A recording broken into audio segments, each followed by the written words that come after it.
আসসালামু আলাইকুম বন্ধুরা, সবাই কেমন আছেন? আশা করি ভালো আছেন। যাই হোক, নতুন একটা ব্লগ নিয়ে আসলাম। যেই বাংলাদেশে কুমিল্লায় 14 গ্রামে যে স্কুল মাঠে ফেলে যে এক বয়স্ক মুক্তিযোদ্ধাকে যে অপমান করা হইল, এটা ঠিক না।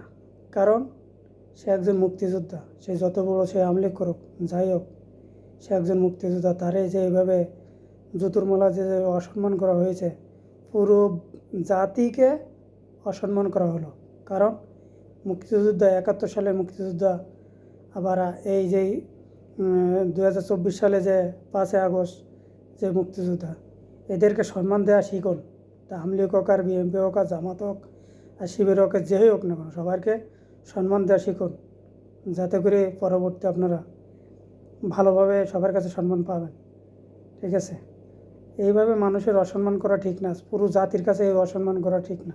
পুরো বিশ্বে কিন্তু দেখিছে, ঠিক আছে, পুরো বিশ্বে কিন্তু দেখিছে এটা, যে জুতোর মালা ফলাই দিয়ে তারে গ্রাম ছাড়া করেছেন। এটা একদম ঠিক না। কারণ যারা এগুলো করেছেন তারা বাপের সমতুল্য, তাকে এইভাবে করেছেন কেন? এগুলো ঠিক না। ঠিক আছে, আপনারা যদি পারেন তার কাছে এই হাত জোর করে তার কাছে ক্ষমা চান। দেশ আজ আছে কাইলেই, রাজনীতি কিন্তু আজকের আছে, কাজ নেই। রাজনীতিতে আপনি আজীবন থাকবেন, এটা কিন্তু কেউ থাকতে পারবে না। ঠিক আছে, কেউ থাকতে পারবে না। রাজনীতি এমন একটা জিনিস, জনগণ সব কিছু, জনগণ চাইলে 1 সেকেন্ডের ভিতরে সব কিছু পাল্টাইতে পারে, আবার 1 সেকেন্ডের ভিতরে আরেকজনের আনতে পারে। সেই জন্য বলবো, যারা এইগুলোতে আছেন তারা সবাই সরে যান, এভাবে মানুষের অসম্মান করেন না। হাই ভাই, আমলি করিছে তাই বলি যে তারে জুতোর মালা গলায় দিয়ে তারে অসম্মান করতে হবে, এটা ঠিক না। ঠিক আছে, যাই হোক, সবাই সুস্থ থাকেন, ভালো থাকবেন, দোয়া করি সবাই জন্য, আমার জন্য দোয়া করবেন। আমরা যে প্রবাসী, আমরা এই যে সবসময় এগুলো দেখতেছি, এগুলো কিন্তু ঠিক না।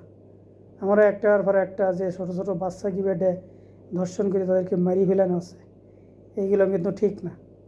ঠিক আছে, আমাদের সাতক্ষীরা একজনের একটা ছোট্ট একটা মেয়ে, 6 বছর কি 8 বছর হবে সর্বোচ্চ, তাকে ওরকম মারা হয়েছে।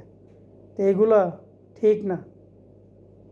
দ্বন্দ্ব থাকতে পারে, তাই বলি আইন আদালত আছে, তাই জন্য কি বাচ্চা মেরে ফেলাই দিবি, কারোর মেরে ফেলে দিবি, এইগুলো কিন্তু ঠিক না। ঠিক আছে, তো এইভাবে আমাদের সাতক্ষীরায় যেভাবে যে বাচ্চাটা মারা হয়েছে, যারা মারিছে তাদের আইনের আওতায় আনা হোক, আমি এটা অনুরোধ করব। ঠিক আছে, যে কারণে হোক না কেন, তাকে মারা হয়েছে কেন, তাকে মারা হয়েছে, তাদের জন্য প্রশাসন আইনের আওতায় তাদেরকে আনে, এই আহ্বান করলাম। সবাইকে ধন্যবাদ, ভালো থাকবেন।